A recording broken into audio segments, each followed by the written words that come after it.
আসসালামু আলাইকুম। কেমন আছো শিক্ষার্থীরা? আশা করি সকলেই ভালো আছো। আজ আমরা নবম শ্রেণীর অ্যাসাইনমেন্ট দ্বিতীয় সপ্তাহে গণিতের অ্যাসাইনমেন্ট নিয়ে একটু আলোচনা করব।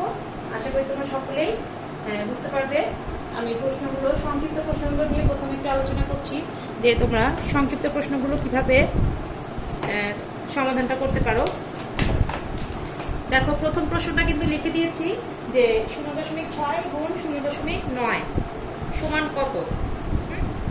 আমরা করি, দেখো কোন কৌণিক আছে এখানে,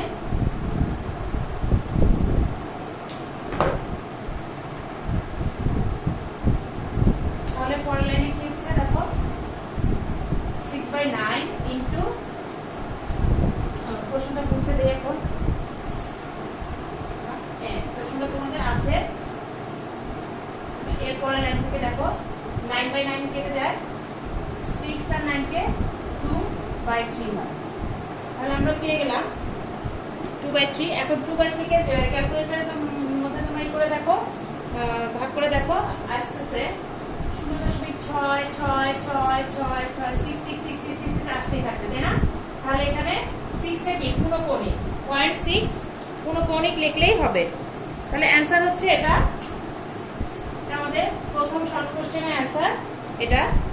সেকেন্ডটা বলেছে কি 32,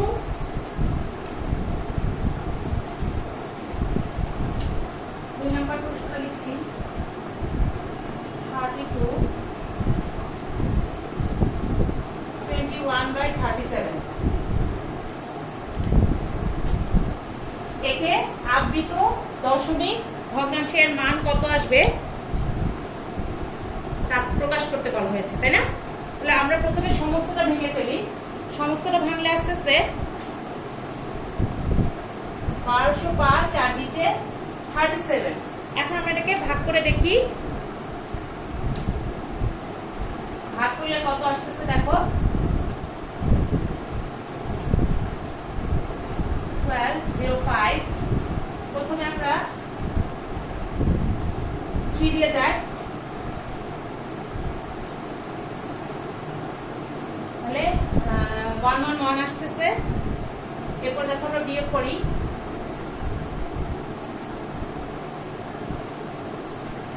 9 আর হচ্ছে উপরে এখানে 5টা আমরা নামালাম, তাহলে 95 থাকে। এবার দেখো 3 তো হয়ে গেছে, তার মানে এর চেয়ে ছোট সংখ্যা দিয়ে যাবে। এরপর আমরা 2 দিয়ে করে দেখি, যেহেতু 1 হচ্ছে 37, তাহলে 2 দিয়ে যাবে। 2 দিয়ে গেলে 4 74 আসতেছে, তাই না? 74 আসলে এখানে থাকতেছে আর 1 2 21 দিয়ে তো যাবে না এখানে, তাহলে এখন দশমিক লাগবে। যদি এখানে একটা দশমিক বসে তাহলে এখানে শূন্য বসাতে পারবো। তাহলে শূন্য বসালে 210 আসতেছে, বা 210। 210 আমরা 210 এর মধ্যে 37 কতবার যাবে গুণ করে দেখো তোমরা, 5 বার যায়। 5 দিয়ে করলে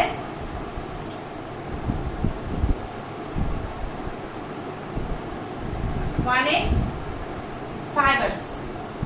185 আসলে আমরা আবার বিয়োগ করে দেখি, নিচে আসতেছে এখানে 5, এখানে আসতেছে 25। আবার একটা 0 লাগবে, আবার যদি 0 দেই 250, এর মধ্যে কয়বার যায়? যেহেতু 5 বার গিয়েছে 210 এ, তাহলে 250 এর মধ্যে নিশ্চয়ই 6 বার যাবে। 6 বার গেলে তো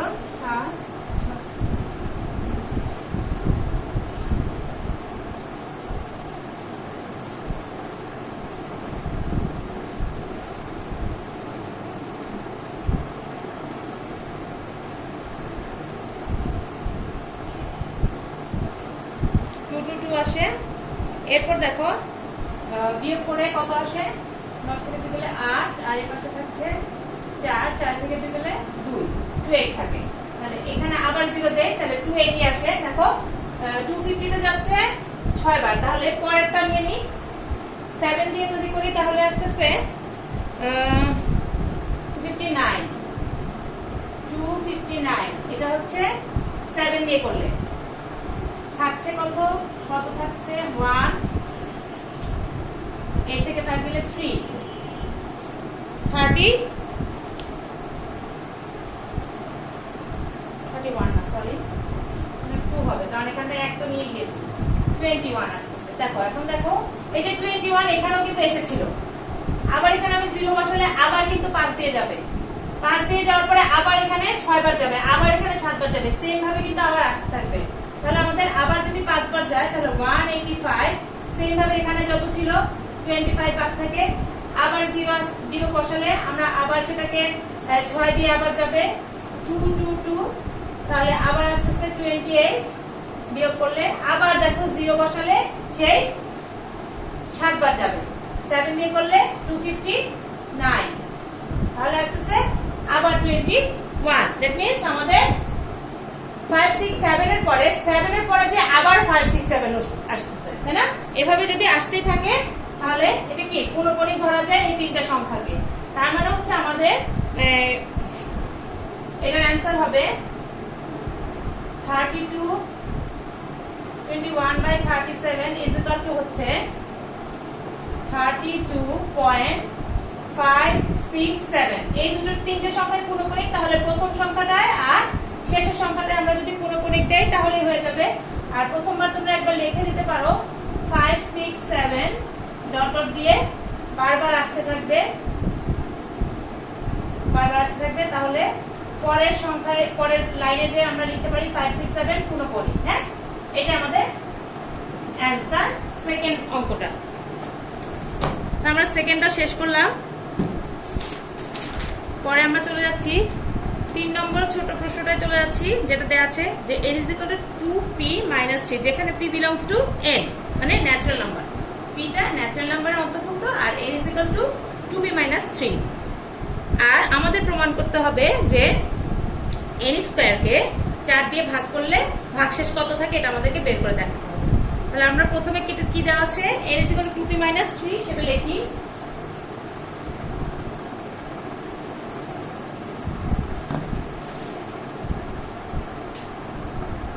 নাম্বার দেয়া আছে n = 2p - 3, যেখানে p টা হচ্ছে কি p belongs to natural number, p টা হচ্ছে ন্যাচারাল নাম্বার। তাহলে আমাদের বের করে দেখাতে বলেছে যে n স্কয়ারকে 4 দিয়ে ভাগ করলে ভাগশেষ কত থাকে। তাহলে আমরা আগে n স্কয়ারে চলে যাই। n যেহেতু আছে থার্ড ব্র্যাকেট দিও, তাহলে আমরা n স্কয়ার কত হবে, উভয় পক্ষকে বর্গ করে পাই, উভয় পক্ষে বর্গ করে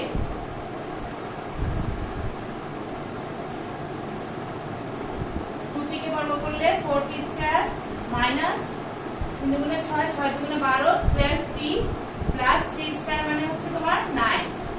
তাহলে 2p - 3 কে বর্গ করলে আমরা পাচ্ছি 4p square - 12p plus 9। That means 4p যদি কমন নেই তাহলে থাকছে p - 3 প্লাস 9। এটা হচ্ছে 9 স্কয়ার = 9 স্কয়ার = যদি এটা আমরা দেখাতে পারি তাহলে বলতে পারি যে এখান থেকে দেখা যাচ্ছে p * p - 3 এটি একটি জোড় সংখ্যা যা 2 দ্বারা বিভাজ্য। আমরা জানি যে এটুক যদি জোড় হয় আর জোড় সংখ্যাটা সবসময় 2 দ্বারা বিভাজ্য হয়, সুতরাং p * p - 3 একটি জোড় সংখ্যা।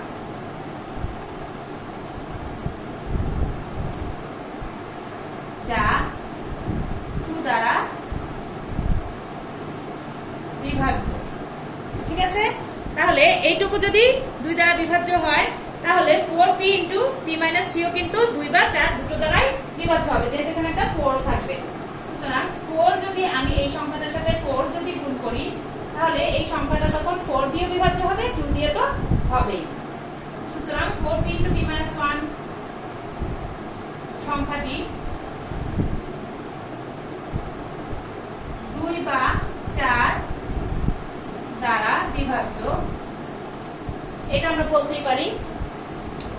তাহলে বোঝা যাচ্ছে যে 4p - 3 প্লাস 9 এই সংখ্যাটি কি জোড় না বেজোড়। তাহলে বেজোড় সংখ্যাকে যদি আমরা 4 দিয়ে ভাগ করি সেক্ষেত্রে কিন্তু 1 অবশিষ্ট থাকে, এটা আমরা একটা নরমাল কনসেপ্ট। তাহলে আমরা লিখতে পারি এর জন্য প্লাস 9 4p * p - 3 প্লাস 9 সংখ্যাটি সংখ্যাটি 4 দ্বারা ভাগ করলে ভাগশেষ থাকবে 1, কারণ এটা একটা জোড় সংখ্যার সাথে একটা বেজোড় সংখ্যা যখন যোগ করেছি আমরা, তার মানে সংখ্যাটা একটা বেজোড় সংখ্যা হয়ে গিয়েছে, এবং বেজোড় সংখ্যাকে যদি 2 বা 4 দিয়ে ভাগ করা হয় সেক্ষেত্রে 1 অবশিষ্ট থাকে। এটা নরমাল কনসেপ্ট। 9 সংখ্যাটি 4 দ্বারা ভাগ করলে 1 ভাগশেষ থাকে। সুতরাং n স্কয়ারকে আমরা 4 দিয়ে ভাগ করলে ভাগশেষ কত থাকছে? 1 থাকছে। এটা এখান দিয়ে এটা মুছে ফেলছি, আমাদের এখন আর প্রয়োজন নেই। তাহলে আমরা এটা মানে হচ্ছে কি n স্কয়ার, আমরা লিখবো n স্কয়ারকে 4 দ্বারা ভাগ করলে কত অবশিষ্ট থাকছে? 1 ভাগশেষ থাকে। ঠিক আছে, এটা গেল আমাদের অ্যানসার। এখানে আমরা অ্যানসার লিখে ফেললাম, এই অ্যানসার। তারপর 4 নম্বর আছে সংক্ষিপ্ত প্রশ্ন আরেকটা, যেটা আছে ইউ এর মান, এর মান, বি এর মান, এ প্রাইম ইন্টারসেকশন বি বের করতে হবে। তাহলে আমরা আগে কি কি দেয়া আছে সেগুলো বের করে লিখে ফেলি। 4 নাম্বার আমি এটা মুছে ফেলছি। আমি তোমাদের স্ক্রিনশট বা খাতায় যেটা করা আছে সেটার ছবি তোমাদের গ্রুপে দিয়ে দেওয়ার চেষ্টা করবো। ঠিক আছে, ওখান থেকেও মানে চাইলে নিতে পারো, আর এখান থেকে বুঝে নাও। 4 নম্বরটা দেখো, দেওয়া আছে u is equal to 2 3 4 5 6 7 9, 2 থেকে 9 পর্যন্ত। 2 3 4 5 6 7 9, 8 কিন্তু নাই। 2 3 আছে, 4 5 আছে, 6 7 আছে, তারপর 9। আর a হচ্ছে 2 4 6 জোড় সংখ্যাগুলো। a is equal to 2 4 6 এবং b is equal to হচ্ছে 3 5 7 3 5 7।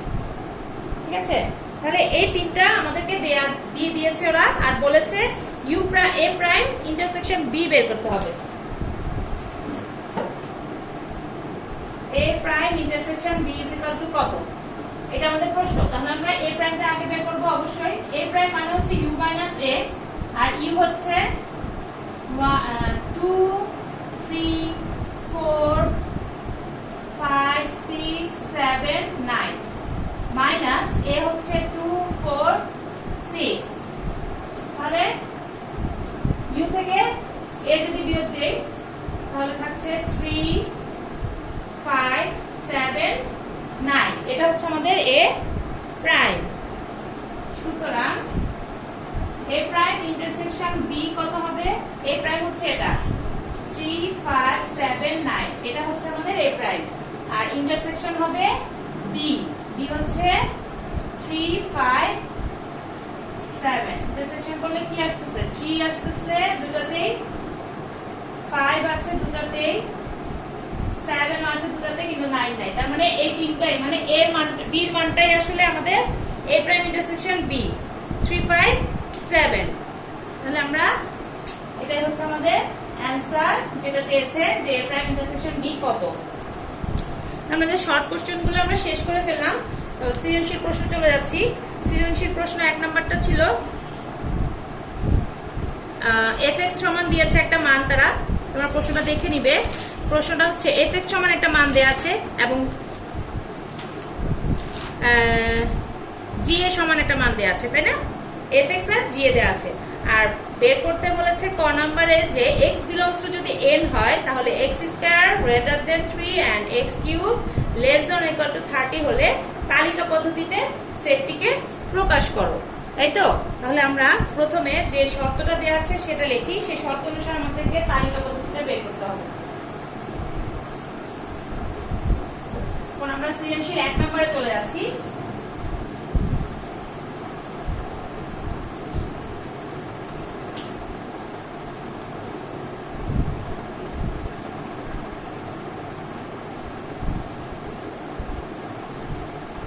number x belongs to n,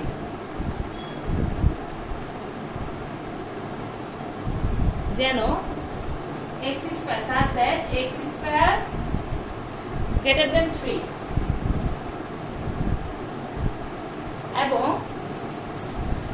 x cube এবং x cube less than or equal to 30।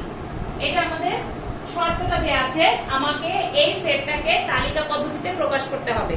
ঠিক আছে, তাহলে আমরা তালিকা পদ্ধতিতে যদি প্রকাশ করি, দেখি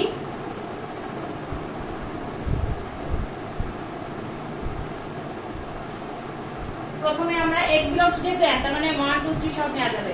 1 দিয়ে করে লাভ নেই, 2 দিয়ে করি আমরা। 2 দিয়ে করলে 2 স্কয়ার হচ্ছে 2 দুগুণে 4, সেটা কি 3 থেকে বড়? তাহলে 2 নেওয়া যায় না। আবার এখানে দেখো 2 কিউব মানে হচ্ছে এটা কি 30 থেকে ছোট, এবং 30 সমানটাও নিতে পারবো কিন্তু ছোটটাও নিতে পারবো। তাহলে 30 থেকে ছোট ঠিক আছে, আবার 3 থেকে বড় স্কয়ার সেটা ঠিক আছে, তাহলে 2 নেওয়া যাবে।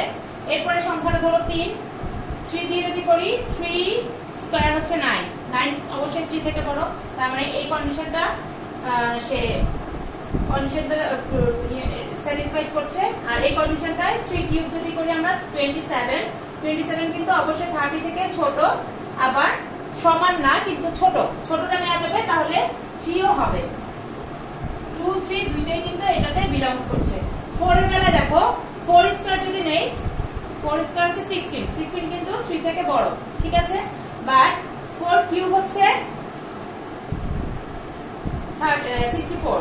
এখন 64 কিন্তু তোমার 30 থেকে ছোট না এবং 30 সমানও না, এটা কি 30 থেকে অনেক বড়, সমান তো নয় এবং তার থেকে অনেক বড়। তাহলে 4 কিন্তু x এর n এ বিলংস করে, মানে এই সেটে 4টা কিন্তু বিলংস করছে না, শুধু 2 আর 3 স্কয়ারটাও স্যাটিসফাই করছে, কিউবটাও স্যাটিসফাই করছে। তাহলে আমাদের মাত্র এই সেটে দুটোই আছে সংখ্যা 2 আর 3। তাহলে আমরা এই সেটটাতে দুটো তালিকা পদ্ধতিতে প্রকাশ করলে 2 আর 3 আসতেছে।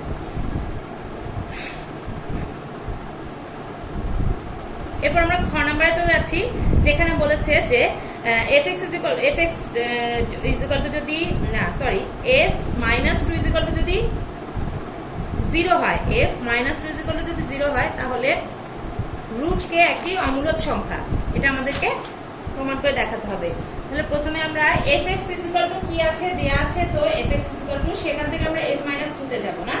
তাহলে fx is equal to যেটা দেয়া আছে সেটা আমরা আগে লিখে ফেলি। খ নাম্বার দেয়া আছে fx is equal to x cube plus kx square minus 4x minus 12। তাহলে আমরা এখান থেকে f minus 2 টাও বের করতে পারবো। f minus 2 হবে x যেখানে যেখানে আছে সেখানে সেখানে আমরা minus 2 বসিয়ে দিব। তাহলে minus 2 হবে whole cube plus k into minus 2 whole square minus 4 into minus 2 minus 12। minus 2 কি হচ্ছে minus 8, আর এখানে হবে প্লাস হয়ে যাবে, তাহলে প্লাস 4k, এখানেও প্লাস 8 হয়ে যাবে minus 12। ঠিক আছে, এতটুকু পর্যন্ত ওকে।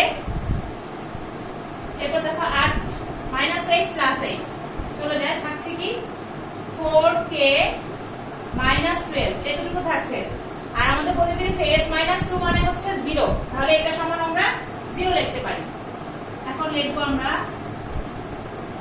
প্রশ্ন মতে f minus 2 is equal to 0, সুতরাং 4k minus 12 is equal to 0, that means 4k is equal to 12, that means k is equal to 3, k is equal to 3। কিন্তু 4 দিয়ে তুমি দুটোকে কাটলে দেখা যাচ্ছে k is equal to 3 আসতেছে, that means আমাকে বের করতে হবে root k। তাহলে root k মানে হচ্ছে root 3। প্রমাণ করতে হবে এখন কি, যে এই root 3 টা যদি আমরা দেখাতে পারি যে এটা একটা অমূলদ সংখ্যা, তাহলে কিন্তু আমাদের প্রমাণ হয়ে যায় যে root k টাও একটা অমূলদ সংখ্যা। তাহলে আমরা এখন চলে যাব প্রমাণে root 3 একটি অমূলদ সংখ্যা। এরপর আমরা মুছে ফেলি, তাহলে তোমরা এখন এখানে আর জায়গা হচ্ছে না, আমি পরের প্রশ্নটা উপরে লিখছি।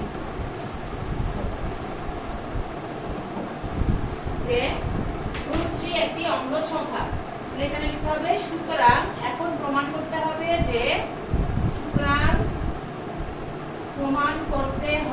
যে √3 একটি অম্ল সংখ্যা।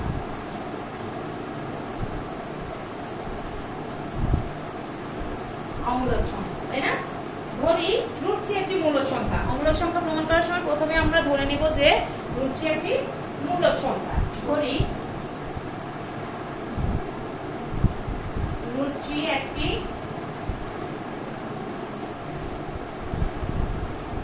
মূল সংখ্যা, তাই না?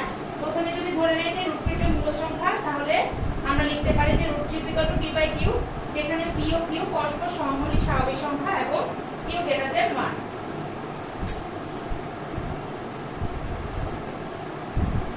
তাহলে আমরা √3 ধরতে পারি p/q, যেহেতু মূল সংখ্যা হলে p/q আকারে লেখা যায়, যেখানে p ও q পরস্পর সহমৌলিক, তাদের কোনো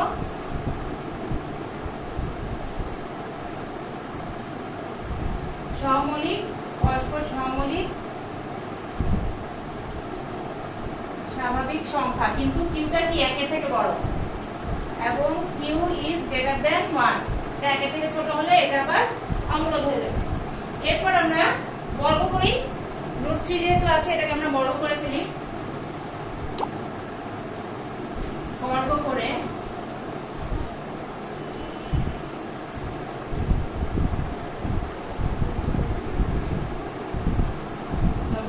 দেখি। বর্গ করে হচ্ছে 3 হচ্ছে p2/q²। এটা কিভাবে হচ্ছে বর্গ করে। এরপর আমরা এখানে উভয় পক্ষে q দিয়ে যদি গুণ করি, তাহলে 3q p2/q, এখান থেকে একটা q চলে যায়। q দিয়ে যদি গুণ করি, উপরে নিচে একটা q কেটে যায়। উভয় পক্ষকে q দ্বারা গুণ করে, হ্যাঁ, তাহলে উভয় পক্ষকে যদি আমরা q দ্বারা গুণ করি, তাহলে আসছে 3q p2/q। এখন স্পষ্টতই আমরা দেখতে পাচ্ছি 3q একটা পূর্ণ সংখ্যা, কিন্তু p2/q কিন্তু পূর্ণ সংখ্যা নয়। আমরা লিখি যে স্পষ্টত এইটা কিন্তু একটা পূর্ণ সংখ্যা, 3q একটি